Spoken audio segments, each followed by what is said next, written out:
And welcome back. Turn 2. Put a quick video up about the turn 1 by the Germans, turn 2 by the British, and I just realised that I'd broken a few cardinal rules when I was taking a wee look back at the rules. Coming through a built up area of chew or chucks or whatever it's called, still haven't worked it out. The area, when you're going through a small village or town, you're down to 6-inch movement through a built up area. So them guys couldn't have got away out up there in time. So either I redo all the moves again or I just rock from here. So I'm thinking just we'll take off from where we left off. Also that the hills, the way I set up the hills wasn't exactly right, and also the way I set up the house. So swap the hills around. Lower hill, higher hill. The cornfields, that one should be a bit bigger. And the house, Mouen, I think it's called Mouen, is it? Mouen. I'm not too sure if that's supposed to be a small village or a settlement or a house or whatever, but it was moved up a bit this way, so it's adjacent to forest. I'm going to leave the troops where they are. According to the rules, there needs to be a company of Germans moved up.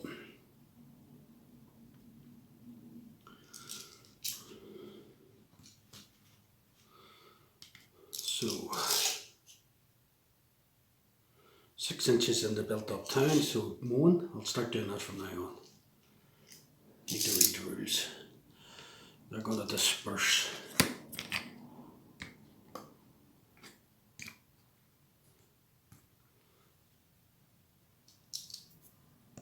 I'm going to disperse these guys here.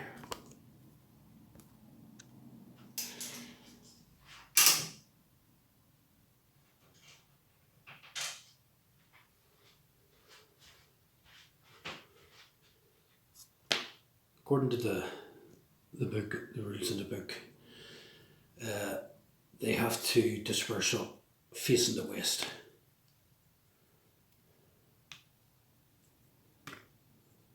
Towards Colleyville, because they're expecting a push from the Allied up that road.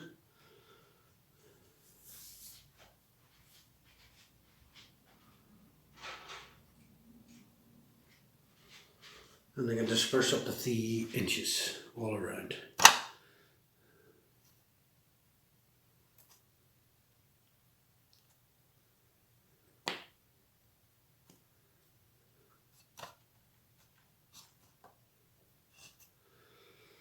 I'm going to move into this house.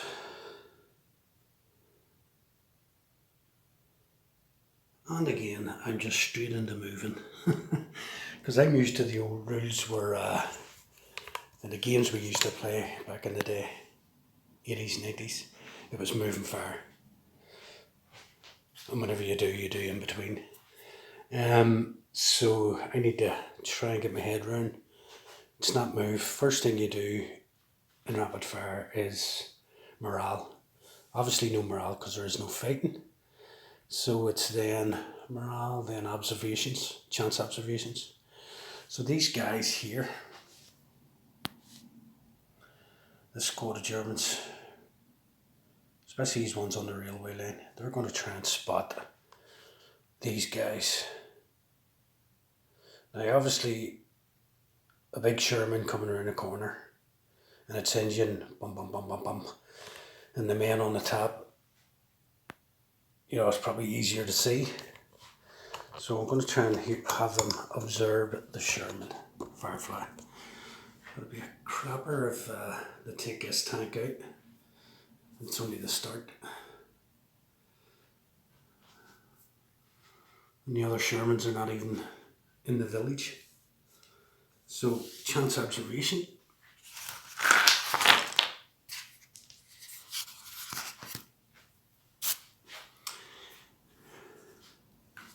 And I can see up to 48 inches.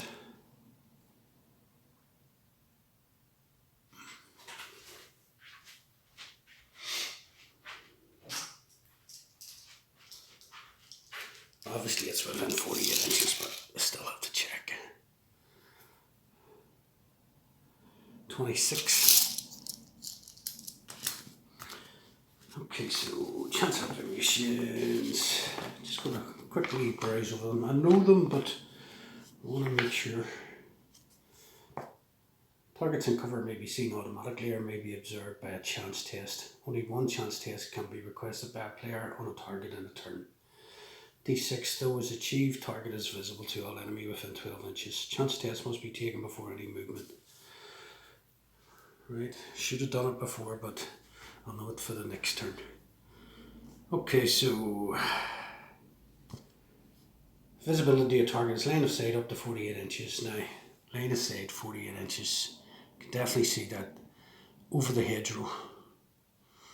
It's a big tank. It has got soft cover, but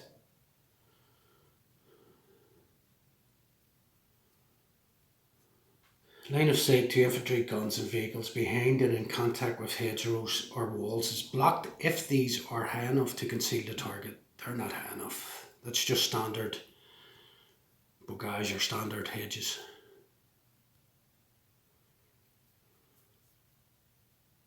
Yep, so here we go. Now how does it work here? Because they're 26, 27 inches away. And you throw dice. Troops inside intact buildings up to 12 inches, 6 to 12 inches hard cover, If the observer team or dice constant unit is within 12 inches of the target, add 1 to D6 though. See, this threw me before. Really sort of playing rules on your own. You're trying to interpret on your own, and depending on how thick you are,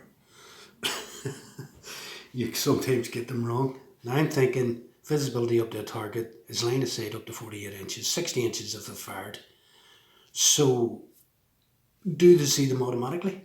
They've just come out of a town, they've come round a road, is an automatic spot? Or, if a necessary D6 though is achieved, the target is visible to all units within 12 inches. Alright, so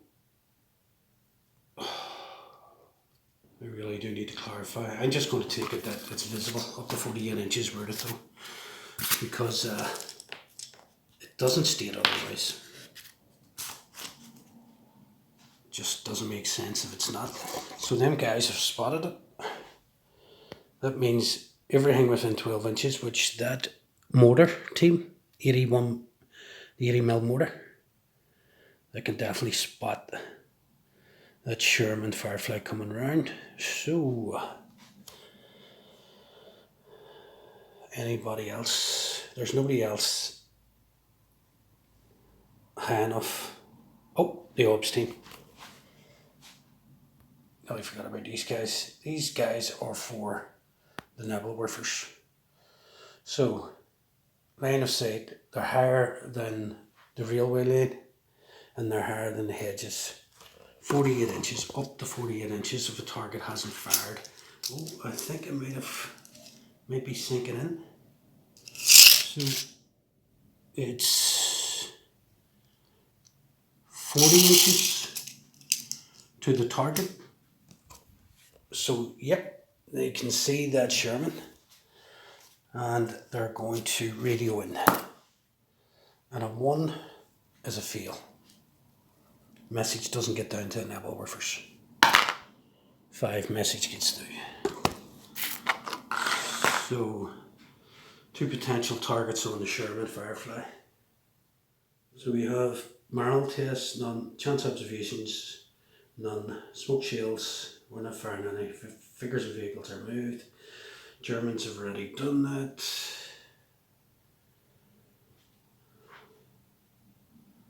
Firing is declared. Oh, close assaults there is none. Firing is declared and carried out. So, firing is declared, and here we go.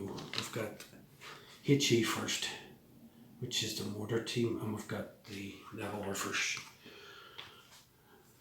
Multiple rocket launchers. Multiple rocket launchers, such as the Nebelwerfer or Katusha, may only use indirect fire. This has to be called in by an OP with a D6 throw. One, the message does not get through. Multiple rocket launchers may fire once per turn. Throw 2d6 dice each turn. A throw 6 means a hit on a nominated target, whether it is moving or stationary. Throw 6 on one dice and 5 on the other would mean one hit. For each hit, throw 5d6 for casualties, 4d6 if a target is in hard cover. If a target is an armoured vehicle, only throw 1d6 for each hit. A 6 destroys. There we go. Quite simple actually, so here we go. Nebelwerfer. 1 Sherman. 2d6. And we need 6s to hit. Ooh, what a start to this hits. 2 6s. Ooh, 5 and a 2. Boom, boom. Pops around the Sherman. All the guys on the Sherman are like, what the? 9 we have water.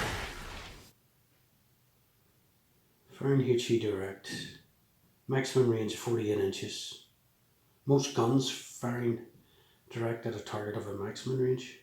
Oh, that's direct, no indirect. So the op for the gun firing indirect or any independent motor or multiple rocket launcher unit must throw a D6, right? The message, well, there's no message needed for that motor. The guy's within 12 inches of spotting the Firefly. So the fire motors and everyday guns that are part of an attached unit may only be called in by a CO. No dice though is required for messages to get through. Motors up to 60mm caliber have a maximum range of 18, other motors 48. Well, we know it's within range, it's 28 inches. So artillery bodies firing direct. Guns and motors firing indirect require a D6 to a 5 or 6 for the first round to hit a stationary target. This target's moving, so 6 is needed. 2.